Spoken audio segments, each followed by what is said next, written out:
anyway, last night at my event, it was just...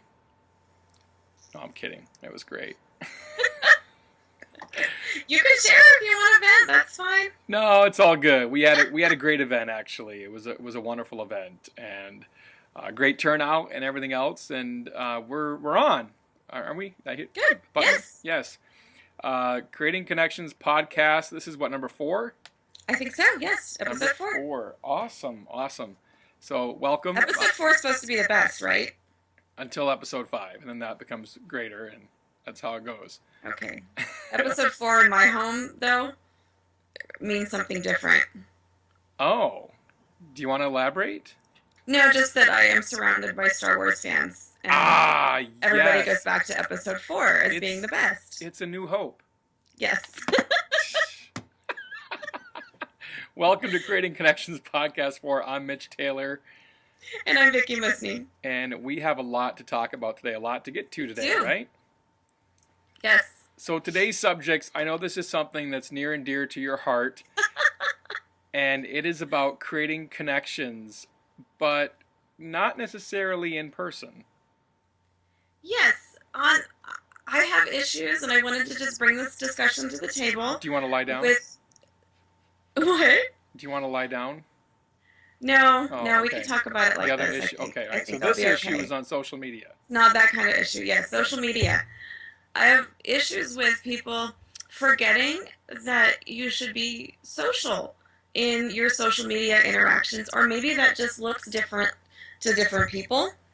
But for me, one of my biggest pet peeves is people sending me Facebook friend requests that I have never met. And I just look at that and I go, okay, so introduce yourself, say something. Why, send me a message.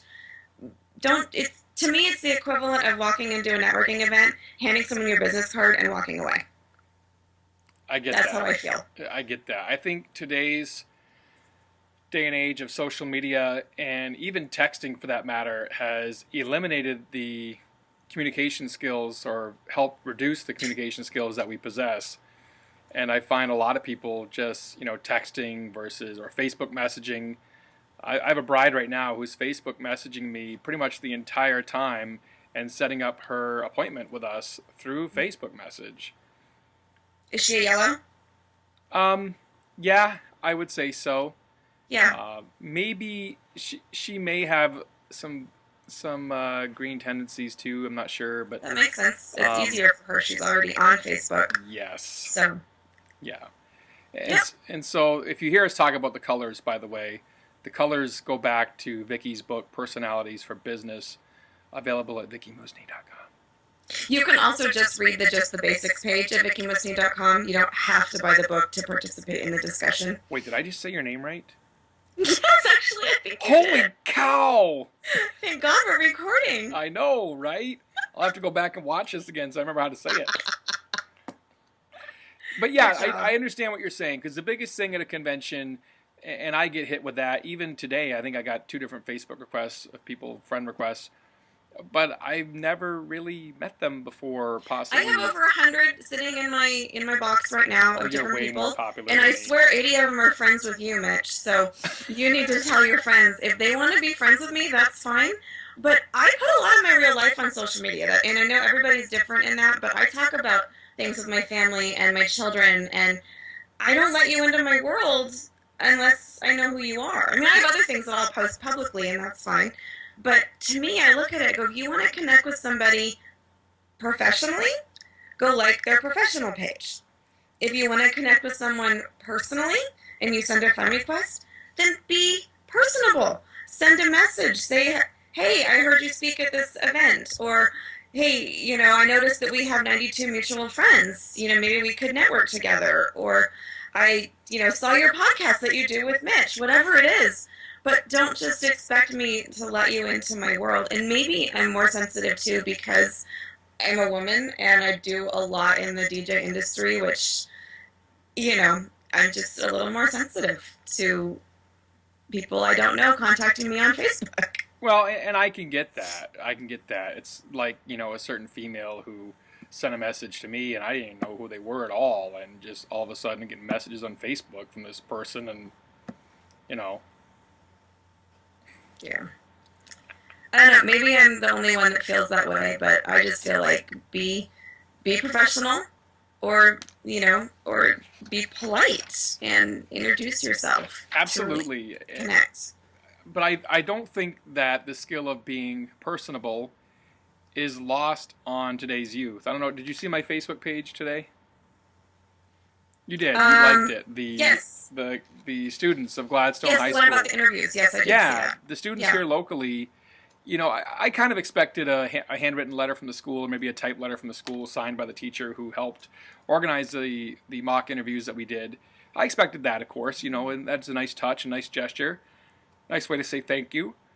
But to get letters from these students, Yeah. and signed and actually, personalized, because he says, one big tip that you gave me that will stick in my head was, why should we hire you over another person that you interviewed? So that was something that I gave them. Yep. There's just that one student, and that stuck with him. So I think that Yeah. today's youth isn't lost on that. I think it's just an art of how do we convey that to social media. Yeah, and maybe some people think, okay, once we're friends, then we can chat. But to me, I just feel like there's an introduction that should be made first. You want the handshake, right? I do. I do. Got it. That's the one time where I expect the handshake. Do you want Absolutely. the handshake or the hug? When I haven't met you yet, we can start with a handshake. Okay, fair Even enough. for yellow, I can do that. Yeah, But I want to talk just for another minute about that interview thing that you did. Sure. I got to do something real similar to that at my son's high school a couple months ago, and I thought it was really cool. I don't know what your program was, but at his school, all of the juniors go through it, and they schedule it through their English class, so you get each kid like 20 or 25 minutes one-on-one, and there are a bunch of community volunteers in there. And it was a really, really cool experience. And you could see some kids were really nervous, had never done anything like it before. Some of them already, were working part-time at a restaurant nearby or whatever, and had kind of a little more experience. Yeah. But yeah, it was really fun. I just encourage anybody that has a chance to do something similar. It's a simple way to give back and help educate that next generation. But you never know. You might also find your next intern that way. I hung on to a couple of those resumes. I did too. In fact, we have an open position right now at Tailored Weddings, and one of the students, in fact, the one I just grabbed, his letter, he was one who is in his second interview now coming up this week with us. And I'm not sure yet if I'll hire him or somebody else, but regardless, he's made a second interview cut. Nice. And then I've got a website designer, another female, who actually interviewed with us in the mock interviews.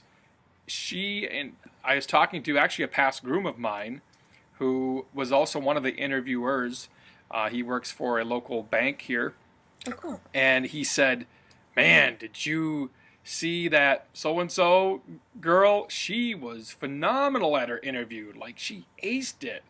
And she's looking forward to becoming a lawyer possibly in the future as well. And both he and I thought that she interviewed exceptionally well. So I think it goes back to parenting, and going back to raising your kids and teaching them that communication isn't optional, that you don't have to be focused and locked into this thing the entire time, although I'm probably as guilty of that as almost anybody. It is amazing the number of distractions and how they are increasing exponentially. Hang on, I got it. No. But yeah, it's funny that you say that and you bring it back to parenting, because that was one of my things when my kids were real little. From about the time they were 2 years old, I basically said, you have words. I expect you to use them. And when we would go out to eat, or even if it was something simple, like we'd stop at McDonald's on the way to Grandma's house, and they would say, I want a hamburger. And I would look at them and say, okay, that's great, but I don't work here. You need to go up to the counter. I'll lift you up so you can see, but you have to order your food yourself. You have to learn to speak with other adults. You have to learn to be polite, to use manners. That's cool. And it didn't matter if it was McDonald's or Chili's, whatever. Mm-hmm. And you got to start that when they're little. Awesome. Yeah. So we talked about creating the connection on Facebook, and now you kind of mentioned earlier about maintaining the connection. Thoughts on that? Yes. Well, I think this is where, in some people, this goes back to personalities and personal preferences. Some people are, one end of the spectrum where they share everything and everything's public, and they'll let any, accept any friend requests, and it doesn't matter. And then other people don't want to share anything unless they know you. Some people don't even want to be on Facebook at all. And then when you have business and personal, and especially in an industry like ours, there's so much overlap between personal and business because you become friends with your clients and your colleagues and the other event professionals, that people have to decide what's comfortable for them. For me, I choose to share a lot of personal things. And I mean, I'm careful about what I share, but I don't mind talking about my family. And it's funny because I'll end up at a networking event and someone that I haven't seen in a while will come up and say, I just love your posts. That story you told about what your son said the other day, I just look forward to reading that. I had Andy Ebon come up to me at a Facebook or at a seminar one time and said, I love what you post on Facebook. You're one of the few people who post about their families that I actually look forward to reading about. And so to me, I'm like, okay, that's part of my brand. It's my husband and I work together. Yeah. And so we, want to share a part of our lives with the people that we are connecting with, both other vendors as well as the clients that we're on Facebook with. So, but yeah, that's why I just feel like it's important to know, to know who's watching you on Facebook, and be careful what you share. Another thing that I was kind of surprised in talking to some people, I use the Facebook lists a lot. And some people I was talking to recently at the CDJ conference looked at me like I was from another planet. And I'm like, you just post everything publicly? I'm like, no, I use my list. So for example, I just came back from the CDJ show in Toronto and ended up with a bunch of friend requests from people that listened to my seminar and sent me a personal message and said, hey, it's me. And then I go back through and I add them to a master list that I have where I keep all my DJ contacts. And so sometimes I'll be posting things that are not going to be of interest to the general public, to my family, so I will post those with the list highlighted just for my DJ contacts. I have another one that's broader, that's all business contacts. And that could be people locally or nationally, internationally, but of other businesses. And sometimes I'll post just for that.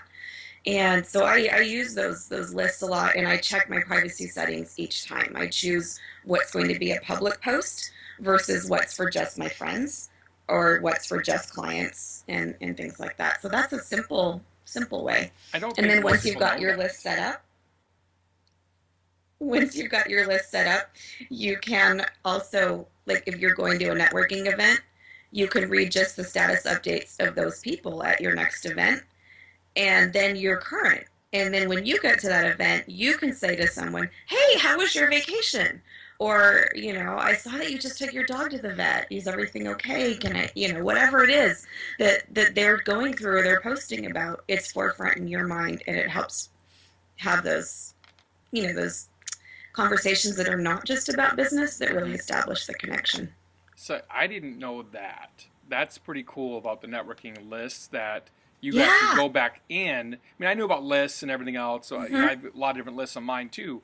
But I didn't know that you went into a networking event and just looked at the list of those people beforehand. That's pretty cool. Yeah, you can do that until they take that feature away in the next random update. But yes, that's who Facebook is, right? Or what Facebook is at this point. But I find that helpful. Just another way of keeping up with people.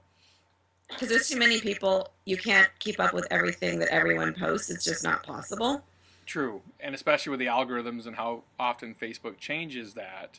Yes. And I guess it's also about, not just Facebook, but do you want to connect with them on other social media platforms such as Instagram or Twitter, or Pinterest was all the rage, and now it seems to have scaled back a little bit with Instagram taking over more so in different areas. So it just depends on, I guess, where you want to like them and where you want to connect with them. Yeah, and what your purpose of connecting is. There's some wedding and event pros that I will pay more attention to their Pinterest page because, especially some photographers that I really admire, I will go and see, what they're talking about and what they're doing and what they're sharing. and decor companies because I want to see what people are doing that's, the newest and the latest. But when you're talking about connecting at a more personal level, at least for me, I pretty much live on Facebook. I have a small presence in some of the other arenas, but Facebook is where I do the bulk of my relationship building. Yeah. And we've talked about that before, you and I, off the Creating Connections podcast, with, how much we're involved on Facebook, but yet, for my business side, for Tailored Weddings side, I'm not on Twitter at all from that standpoint because our brides just aren't there. But from a speaking standpoint, Yep. Twitter's like one of the best things because you become connected with so many different individuals just by hashtagging what you want to be speaking about or what you're speaking about or what your next workshop is on. It's ridiculous. Yeah, I don't even use Twitter that often, although I do, when I'm at an event, I will tweet about it. And I have things set now for my Facebook. When I do a public post, it will automatically go onto my Twitter as well. But I'm amazed at how many people, especially like you said in the speaking world, that's where they're engaging, and I'm finding a lot of links to great information that way. Other articles, other podcasts, other blogs that I want to be following. So yeah, to me, Twitter is a great way to connect with other like-minded business professionals that are speaking on what you want to learn more about. And of course, the hashtag is a great way to search and find out more information about those topics as well. Yes. Should we take a little detour and talk about proper hashtagging for a moment? Sure, go ahead. It's funny to me because I see this a lot where people will type their post and then they'll add, 17 hashtag phrases at the end of it. And from what I understand and what I've been told by people that are more knowledgeable in social media than I am, right, that's really counterproductive, and you can actually get, blocked by those sites for, improper use of hashtags. So the best way you can do it is to incorporate, a couple of strategic ones into the text. So if we're talking about creating connections and saying, hey, we're posting the next episode, we can hashtag creating connections in the sentence. You don't have to wait till the end. And then when you add on, 17 things, it's not necessarily helpful. Pick a few and use those over and over again. Got it. And I think that's absolutely true. And I'm guilty, but sometimes it's funny just to hashtag something. Yes, and there is that element to it as well, which is, it's for the humor side of it. It's not for, the intended purpose of a hashtag. But no, I'll do that occasionally too. And you make your hashtag like super long. You just draw it out. With no capitalization in between the words whatsoever, so it makes it even more it's really difficult hard to figure out what you're read. saying. Yeah. Yes. I have friends that do that. There's a guy, a friend of mine, one of his employees' name is Adam, and he posts on Instagram all these like silly, crazy videos, just off the wall. And I said to my friend Jason, I said, does he ever get any work done? Because all we see are these just crazy videos. Yeah. In and around his business, so it was great. But look what it's doing. You're talking about it. Exactly. You remember it. You're telling me about it. You're telling everyone who, all 3 people who watch this podcast about it. 4, okay, sorry. Hi, Mom. But, so there is a strategy to how you use your social media and what you're doing with it. Absolutely. So I think we're going to wrap up for today. Sounds good. Anything else you want to add about creating connections on Facebook and that Stay initial in touch. reach out? If you're one of those 100 people who are sitting in my friend request box, shoot me a message and just say, hey, I listened to your podcast. She's way more important than me because either that or I stay on top of my friend requests much. You let anybody into your world. Oh, well, almost anybody. It depends. If they're just, trying to spam and sell their shoes or something on a forum, then I'm kind of out on that. But yeah. Oh, I did block somebody from the Sales for Event Pros site this morning. Thank you. You're welcome. I think I saw that, but I do appreciate it. This has been Creating Connections podcast number 4. I'm Mitch Taylor, Gittimer Certified Advisor, and that is Vicki Musney, Certified Personality Trainer. And we'll see you next time. See you next time. Bye bye.